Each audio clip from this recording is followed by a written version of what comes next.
His warmth still lingered against my skin. The bedsheets lay twisted around us. My body ached in places I'd never felt before. His fingers intertwined with mine as if releasing me might make me disappear. Yet it wasn't our intimacy that shattered.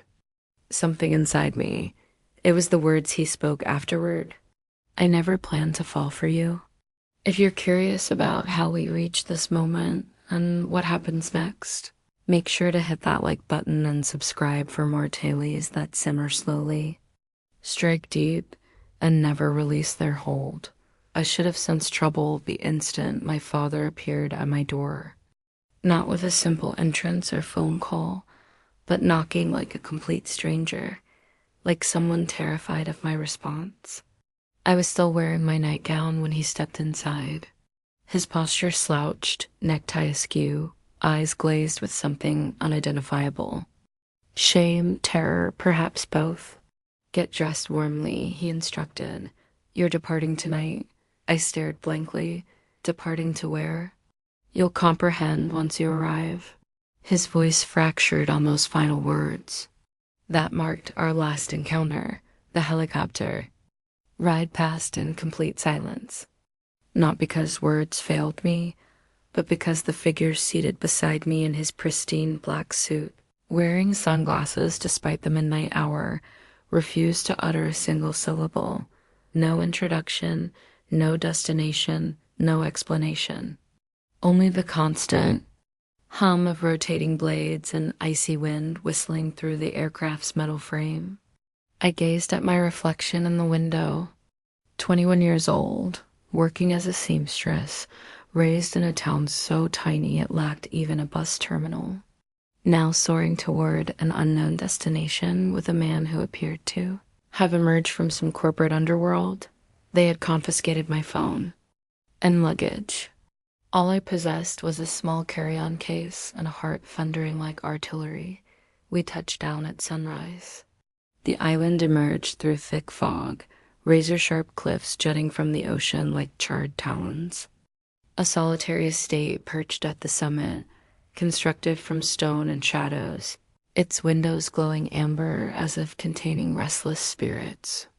No pathways, no inhabitants, just forest, mist, and waves crashing against the rocks far below.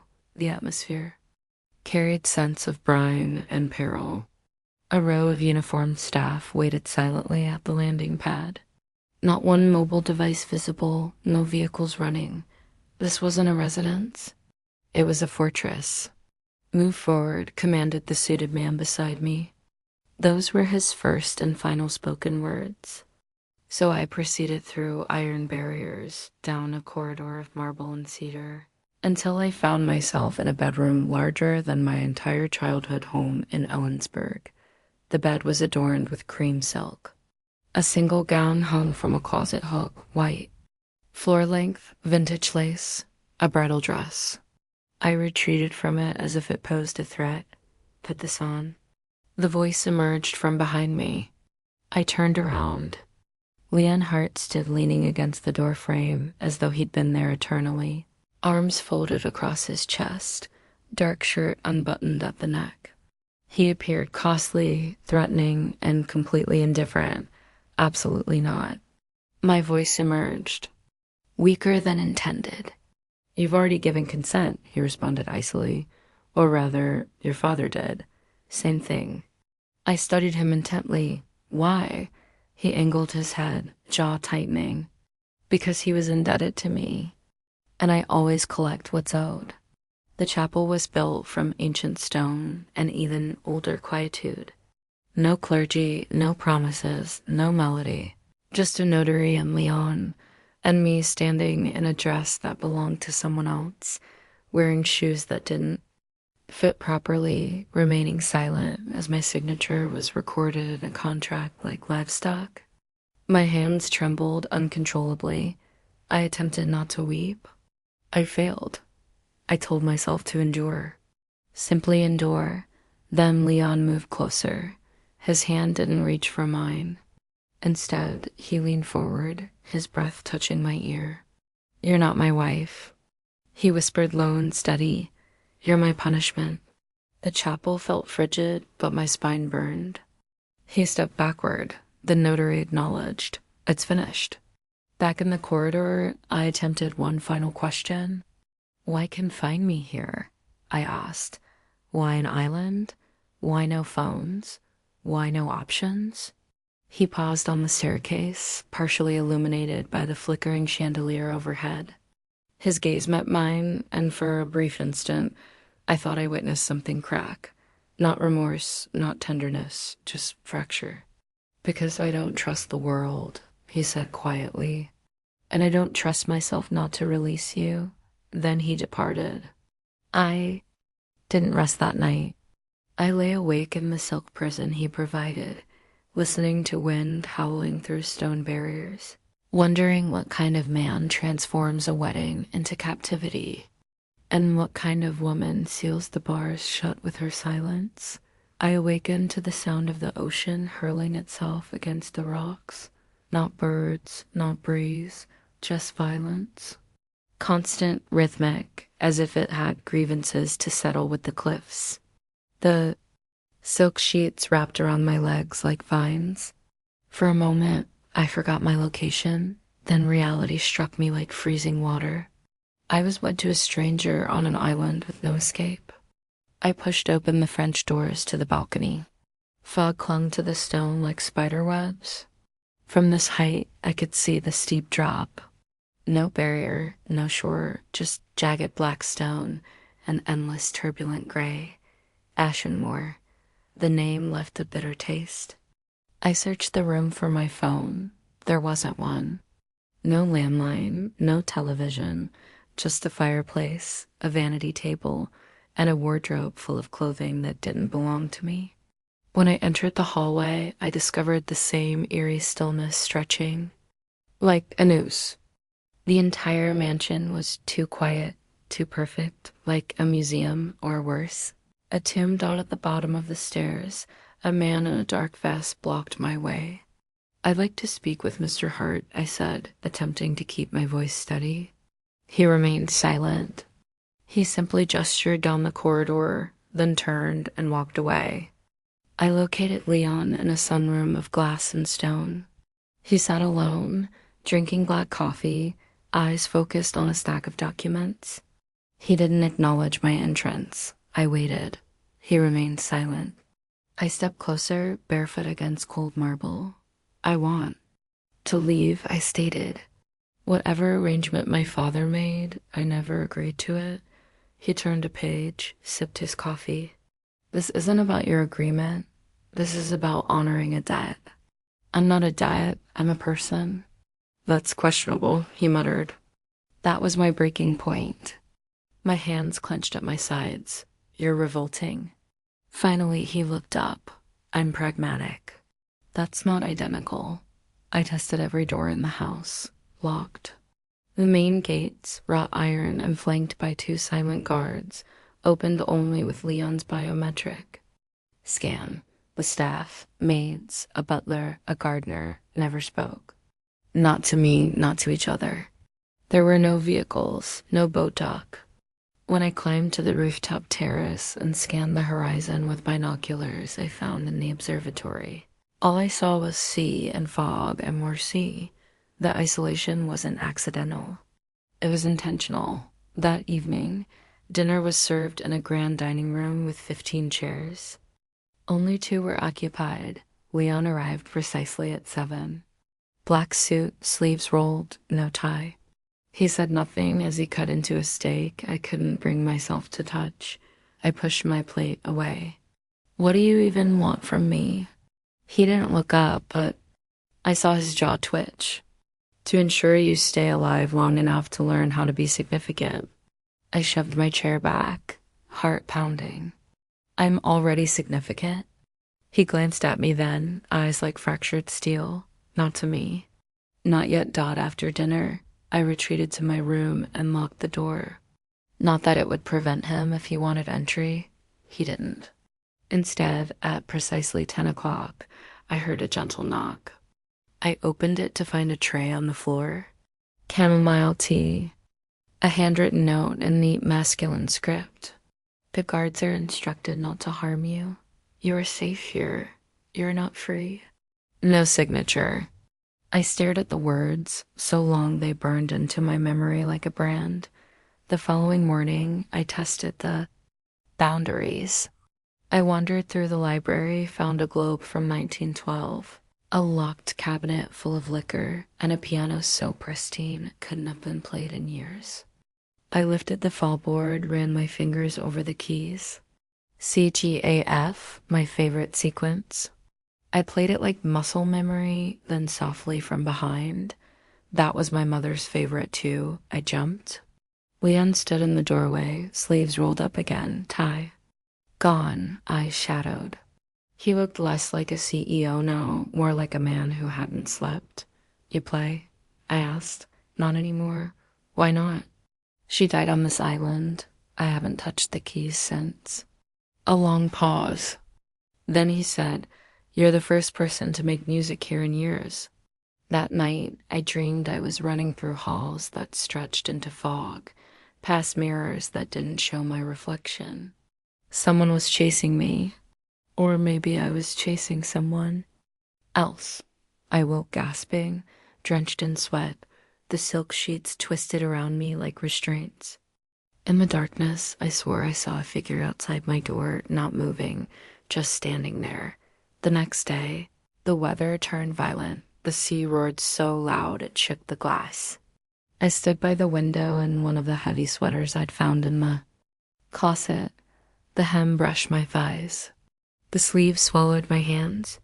It smelled like cedar and something deeper, something I'd come to recognize as Leon. He didn't knock that day.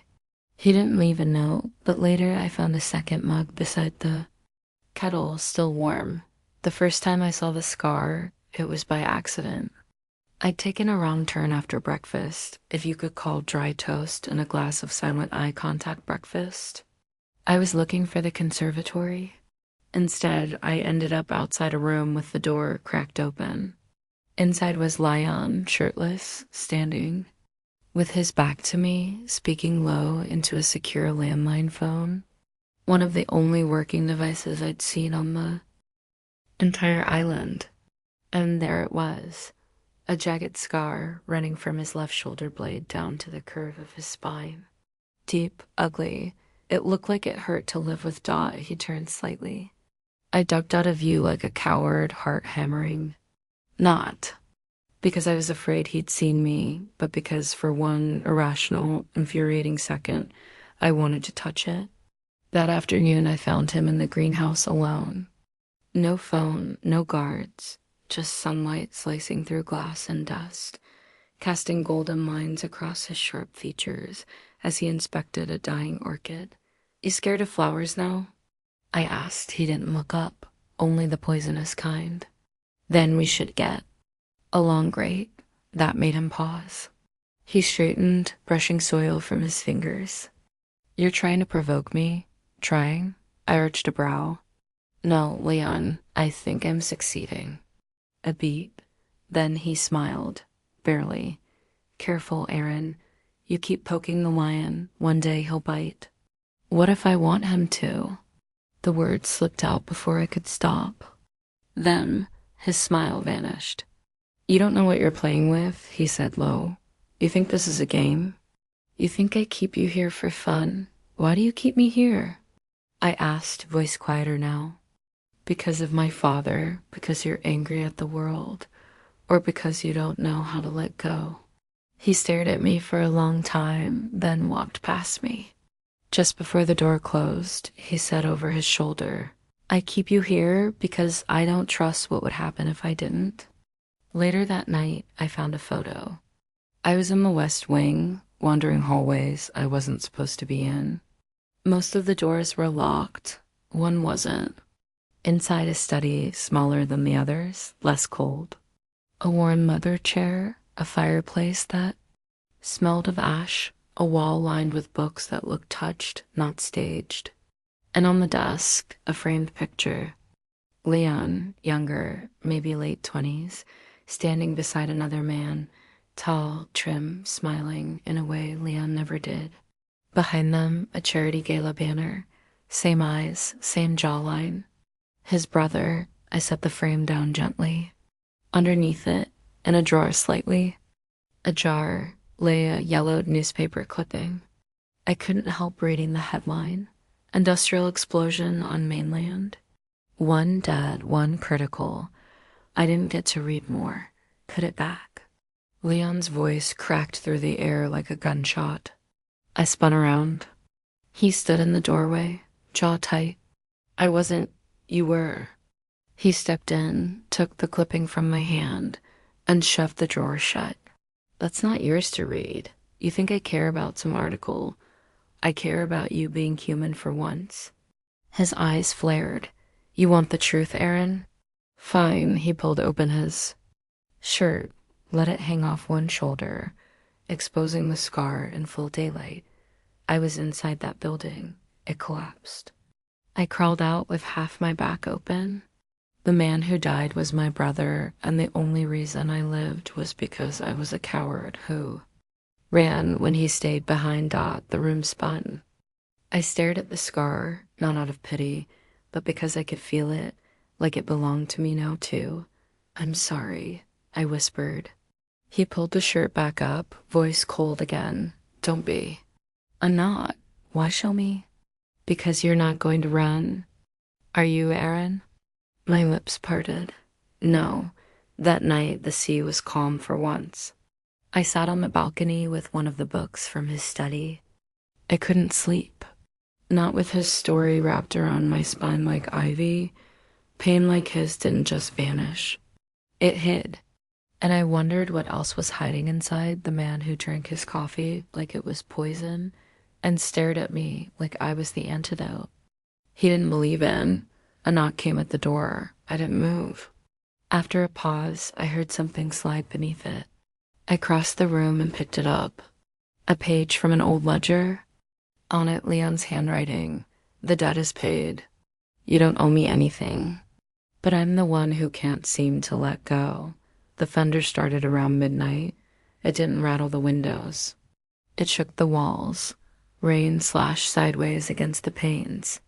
The chandelier above my bed swayed. The sea, invisible in the dark, roared like it wanted to swallow the island whole. I was used to storms, but this one felt personal. I tried to sleep. I couldn't. Tried to read. Couldn't focus. Every page blurred into one thought. I'm the one who can't seem to let go. Leon's note sat on the table beside my bed, folded and refolded so many times the crease had begun to split. I stared at it. Then I stared at the door. Then I stood up barefoot and padded into the hallway. The air was thick with tension, like the house itself was holding its breath. Lightning cracked the sky, casting shadows across the marble floors. I should have turned around. I didn't. I found myself outside the library. The door slightly ajar. He was there, not reading, not working. Just standing at the massive window, arms braced against the glass, shirt clinging to his back. Lightning lit up his profile, strong jawline, the scar barely visible beneath his collar. He didn't turn when I entered. You shouldn't be out of bed, he said quietly. Neither should you. He didn't answer. I stepped closer. My heart beat so hard. It echoed in my ears. Why did you write that? I asked. Because it's true. Then why keep me here? He turned finally, eyes like storms, gray, wild, bottomless. Because letting you go would mean admitting I don't want to be alone anymore. His voice was low, rough, and I don't know how to live with that dot. The silence stretched between us like a fuse. Then he stepped toward me, slow, measured, as if I might bolt, as if he might. I didn't move. He stopped inches away, close enough that I could smell the rain on him. His fingers twitched at his sides. Say something, he murmured. I looked up at him, this man who had trapped me, frightened me, protected me, haunted me. And yet here we were, me in an old sweater, him in sweatpants and regret. Both of us stripped raw by the storm inside and out. I don't know what I am to you, I whispered. Neither do I, he said, but I know this. Then he touched my face gently, like I was made of something sacred. His thumb brushed my cheek, calloused and warm. From the moment you stepped onto this island, I've been at war with myself. I didn't know who moved first, only that suddenly his mouth was on mine. It wasn't soft. It wasn't careful. It was everything we'd buried exploding at once. His hands in my hair, mine clutching his shirt. The kiss was rough and desperate and real. Not practiced, not poetic, just real. He backed me against the bookshelf. A novel tumbled to the floor, forgotten. His fingers slid to my waist, gripped. Like he needed an anchor. I gasped against his lips. Tell me to stop, he breathed, forehead pressed to mine. No, the room spun, not from fear. From the overwhelming realization that I didn't want distance anymore. I wanted this him. Even if I couldn't define it, even if it destroyed me. He pulled away first, chest rising and falling like he'd just run a mile. Fists clenched at his sides like touching me had undone something permanent. I can't give you what you deserve, he said. Don't tell me what I deserve. His eyes burned into mine. And for once, I saw it. The fracture inside him, not from anger, but from restraint. A man terrified not of losing control, but of needing someone enough to never want control again. Lightning cracked again. But the loudest sound in the room was the silence between our next breath. If you kiss me again, I said, voice trembling, I won't stop. He stepped back, not out of rejection, but because he knew if he touched me again, he wouldn't stop either. I left the library alone, but I didn't sleep. I stood on the balcony, rain soaking my hair, thunder all around me, and I let the storm in my chest crash against my ribs. For the first time since I arrived, I didn't feel like a prisoner. I felt like a match waiting to be struck. It started with a knock, 3 a.m. No storm this time. Just the hush of fog outside and a silence so dense it made the walls breathe. I sat up in bed. My heart had been waiting before my body caught up. I opened the door. Leon. He stood barefoot in a white t-shirt and gray sweatpants, hair slightly damp, eyes darker than I'd ever seen them. He didn't speak. He didn't need to. I stepped aside. He walked in. The room felt smaller with him in it. Like the air contracted to make space only for his presence. He didn't touch me right away. He looked at me slowly, carefully, like he was memorizing the shape of my breath. If I start this, he said, I won't be able to stop. Then don't stop, I answered. He moved. One hand slid to the back of my neck, guiding me to him with a grip that trembled from how hard he was holding back. His mouth crashed into mine. And this time there was no hesitation, no testing, no silence. Heat, teeth, tongue, hands. I gasped as he backed me toward the bed, his lips never leaving mine. When my knees hit the mattress, he paused. Last chance, he said, his breath hot against my cheek. I looked up at him, wild and aching. You're not taking anything from me, Leon. I'm giving it to you. His hands found the hem of my shirt and lifted, slow at first, then with growing urgency. The fabric hit the floor. My chest rose and fell beneath his stare. His jaw clenched and his thumb brushed over my collarbone like he couldn't believe I was real. Then he stripped off his own shirt and pressed me back onto the bed. There was nothing gentle after that.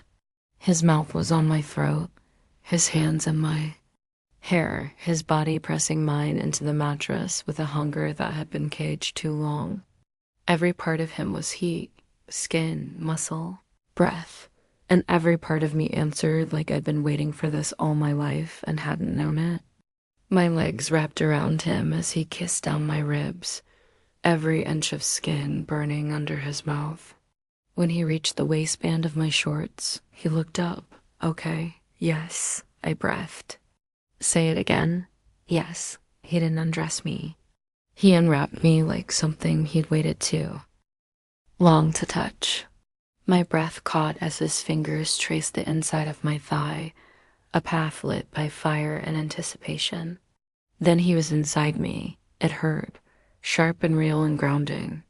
He froze, forehead against mine, muscles rigid. You've never...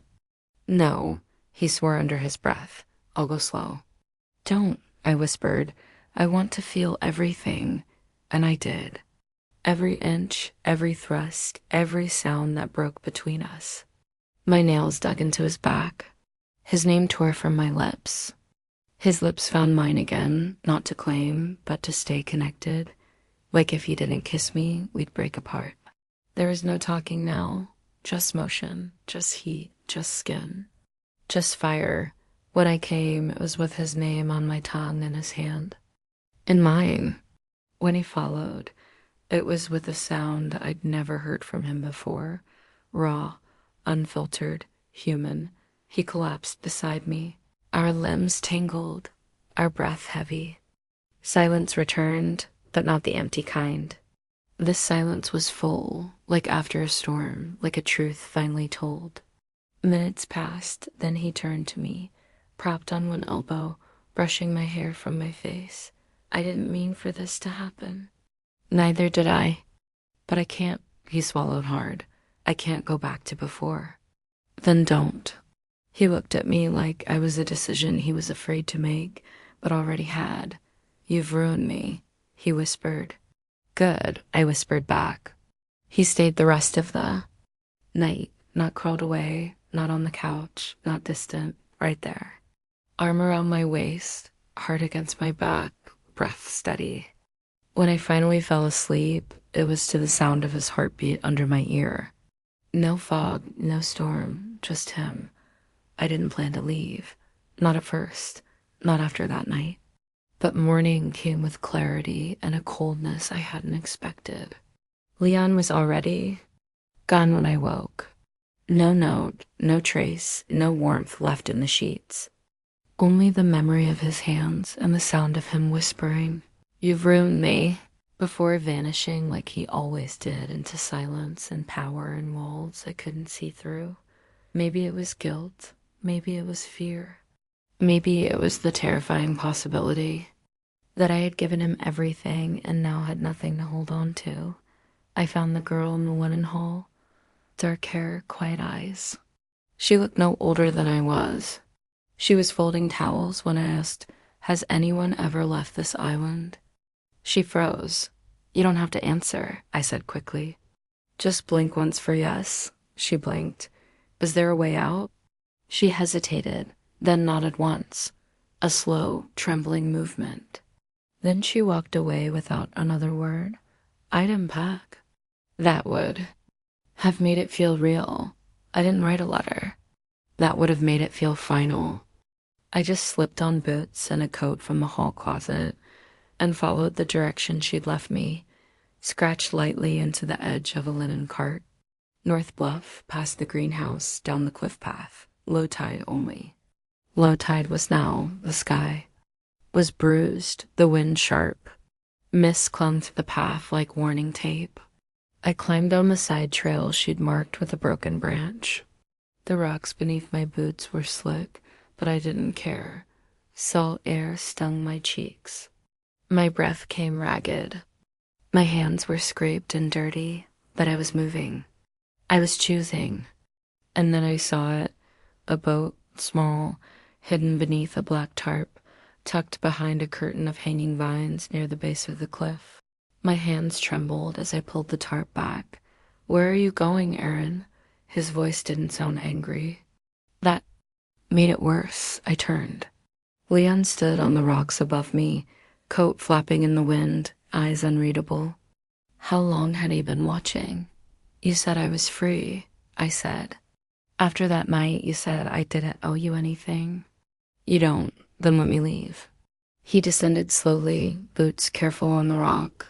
He didn't try to block me, but he didn't move. "Aside either. I gave you the keys," he said. "I didn't think you'd actually use them. That's not fair." "No," he said. "It's not." I faced him fully. The wind screamed around us, but neither of us moved. "What do you want me to say, Leon?" I shouted. "That I'm grateful you took me? That I'm falling for the man who trapped me like some antique to admire and control?" "No." His voice was steady. "I want you to tell me the truth." "The truth?" I snapped. "The truth is, I don't even know who I am anymore. I came here to survive. I stayed because you made me feel something. And now I don't know if that something is love or lunacy." His jaw flexed. "Then go," he said quietly. "What? If you have to ask whether it's love, it's not strong enough yet to matter. So go." I stared at him, stunned. "You're not stopping me?" He shook his head. "What would that prove? That I can keep a woman chained to a rock with guilt and sex and silence? I already know I can do that. That's easy." He took a breath. His voice cracked. "But if you stay, if you walk away from that boat and back into the house with me, then it means I'm not just a man who took you. It means I'm someone you chose." For a long moment, we stood in the howl of the wind, just looking at each other. I turned toward the boat, lifted one foot, stepped in. My hands gripped the side of the vessel. Just one push, one moment, one decision, then I stopped. Not because I couldn't go, but because I didn't want to. I turned back. Leon hadn't moved.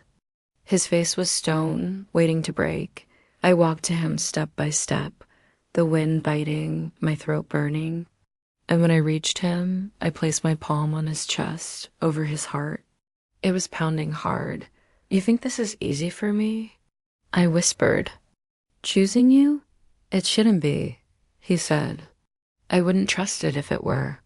"Then trust this." I leaned in and kissed him, soft, certain, mine. We walked back together in silence, not hand in hand, not lovers reclaiming a night, just two people who had stood at the edge of themselves and turned back, not because they were forced, but because they saw something in each other worth fighting for. That night, I sat by the fireplace in his room. He made tea. I didn't ask where he'd learned how. We didn't talk about the boat. We didn't need to. He handed me the cup, and for the first time, he smiled without armor. "You're not here because of your father anymore," he said. "No," I replied. "I'm here because of you." He nodded once. "Then we start from there." I didn't mean to find the vault. I was looking for the wine cellar. I wanted a bottle, something warm, maybe dry, anything to keep my hands busy and my mind still. Instead, I found a hallway I'd never seen before, dimly lit, stone walls, the air heavier.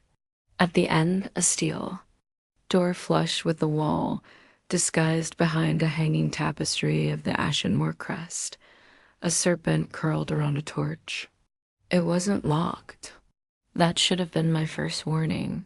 Inside, it was colder, not temperature, something else. The walls were lined with shelves, leather binders, gray boxes, fireproof cabinets, decades of records, contracts, names, lives. Everything Leon owned, documented, sorted, buried. And on the center table, a worn brown folder, no label, slightly open. Like someone had been reading it. I don't know what made me reach for it. Curiosity, instinct, or the fact that somewhere in my bones, I knew this was the last door between me and the truth. Inside, a stack of documents, newspaper clippings, bank slips, a handwritten note in ink so faded it looked bruised. The first article caught my eye. Small-town investor collapses. Empire and insider trade deal gone wrong. The photo beneath it was unmistakable, my father, younger, thinner, smiling beside Leon, who stood stiffly as if he didn't want to be in the frame. Another paper folded behind it. Hartcorp nearly crumbles in aftermath of partner's gamble. Partner, my father. I read every line. The story was sickeningly simple. My father had once been Leon's silent partner in a land development firm. Then he'd used confidential information to make side bets against Hartcorp, When the markets turned, Leon lost everything. And then, before the scandal could break, my father disappeared, leaving Leon to carry the ruin and the guilt. A note paperclip to the last page caught my breath. It was written by Leon, a scanned copy dated 5 years ago. The money is not the debt, the betrayal is. And yet he once saved my life. I repay both.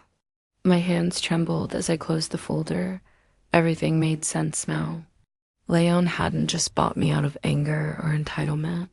He had done it out of conflict, to punish the man who betrayed him and to protect the family of the man who saved him. Because both were true.